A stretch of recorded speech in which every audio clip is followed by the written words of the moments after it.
Hello student, आज हम लोग मैकेनिकल सिस्टम से इलेक्ट्रिकल एनालॉगस सर्किट कैसे बनाते हैं ये देखेंगे।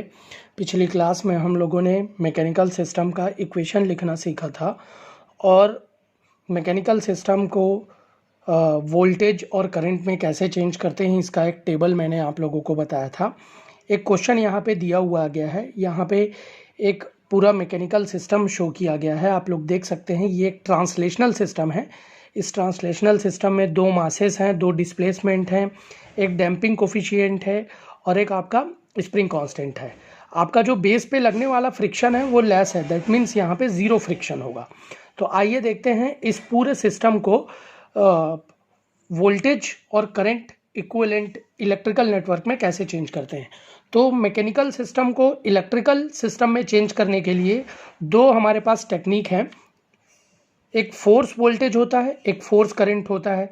चूंकि ये ट्रांसलेशनल सिस्टम है, इसमें फोर्स एग्जिस्ट कर रहा है, इसलिए इसको मैं फोर्स बोलूँगा, फोर्स वोल्टेज बोलूँगा, फोर्स करंट बोलूँगा। तो सबसे पहले force voltage equivalent network, electrical network देख लेते हैं। यहाँ पे एक फोर्स है, तो हम लोग जान रहे हैं फोर्स को किससे रिप्लेस करते हैं, वोल्टेज से।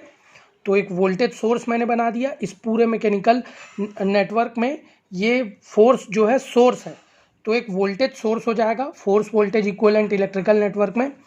जो मास M1 है उसको L1 से शो कर लूँगा, मास M2 है उसको L2 से शो कर लूँगा। इन दोनों के बीच में एक डैम्पिंग कोफिशिएंट हम लोगों के पास है, तो डैम्पिंग कोफिशिएंट को रेजिस्टेंस से शो करते हैं। दोनों के बीच में ये सीरीज़ में है, इसलिए इसे मैं पैरेलल में कर लूँगा।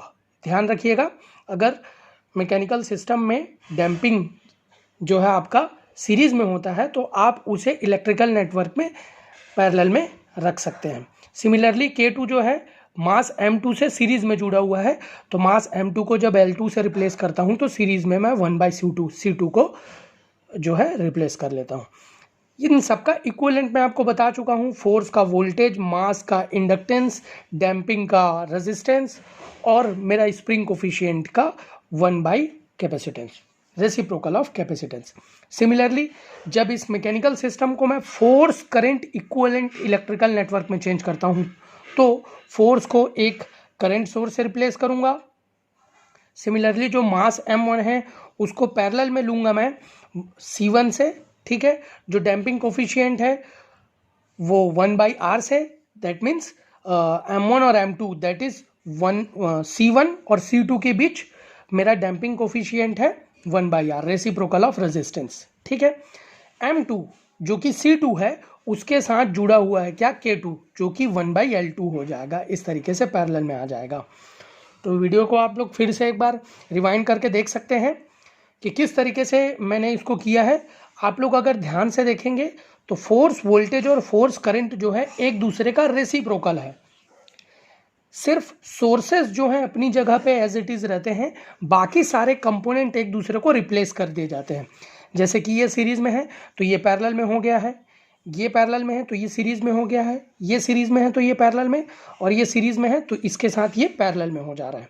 जो L1 है फोर्स वोल्टेज में वो C1 से रिप्लेस हो जाता है फोर्स करंट में। जो R है वो रेसिप्रोकल ऑफ R हो जाता है, रेजिस्टेंस हो जाता है। जो इंडक्टेंस है वो फिर से C2 कैपेसिटेंस में, और जो 1/C2 है वो 1/L2 में चेंज हो जाता है। इस तरीके से हम लोग किसी भी दिए गए मैकेनिकल सिस्टम का इक्विवेलेंट इलेक्ट्रिकल नेटवर्क ड्रॉ करेंगे ट्रांसलेशनल सिस्टम के केस में। सिमिलरली अगर हमारे पास कोई रोटेशनल सिस्टम दिया हुआ है, आप लोग देख सकते हैं कि यहाँ पे एक रोटेशनल सिस्टम हमारे पास है। इस रोटेशनल सिस्टम में फोर्स नहीं होगा, टॉर्क होगा, इसलिए हम लोग दो मेथड यहाँ पे यूज़ करेंगे, टॉर्क वोल्टेज और टॉर्क करंट। बहुत ही आसान है, देख सकते हैं इस पे एक सोर्स है, टॉर्क इस डायरेक्शन में लग रहा है। तो सबसे पहले टॉर्क वोल्टेज की बात करें तो सबसे पहले टॉर्क को मैं वोल्टेज सोर्स से रिप्लेस कर देता हूँ। उसके बाद यहाँ पे देख सकता हूँ एक स्प्रिंग कांस्टेंट K1 है, तो K1 को 1/C1 से, ठीक है। J1 जो कि इनर्शिया है तो वो L1 हो जाएगा। टेबल में पहले ही बता चुका हूँ कि टेबल में किस तरीके से होगा, एक बार और लिख के बता सकता हूँ मैं। T को मैं V भी लिख सकता हूँ और I भी लिख सकता हूँ, टॉर्क वोल्टेज टॉर्क करंट, ठीक है। J को मैं L1 भी लिख सकता हूँ और C1 भी लिख सकता हूँ, ठीक है। के को मैं 1/C1 भी लिख सकता हूँ और 1/L1 भी लिख सकता हूँ करंट के केस में, ठीक है। डैम्पिंग कोफिशिएंट है तो इस केस में रेजिस्टेंस और इस केस में 1/R, ठीक है। सिमिलरली जो डिस्प्लेसमेंट है, डिस्प्लेसमेंट थीटा को एज इट इज़ अपन रख देंगे, नोड के रूप में लिखेंगे। तो इतनी चीज़ें मेरे पास ये काम में आएंगी। टॉर्क को वोल्टेज के केस में वोल्टेज, करंट के केस में करंट, इनर्शिया को वोल्टेज वाले केस में इंडक्टेंस है और करंट वाले केस में कैपेसिटेंस है, ठीक है। स्प्रिंग कोफिशिएंट को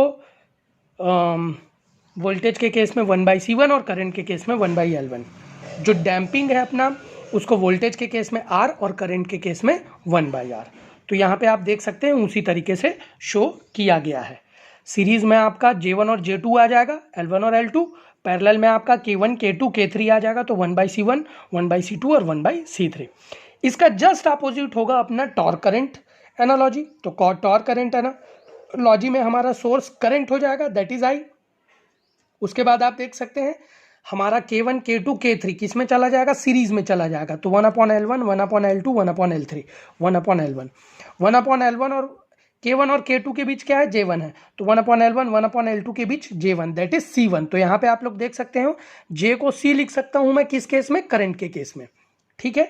सिमिलरली K2 और K3 के बीच में क्या है, J2। तो K2, K3 that is 1/L2 और 1/L3 के बीच में है C2।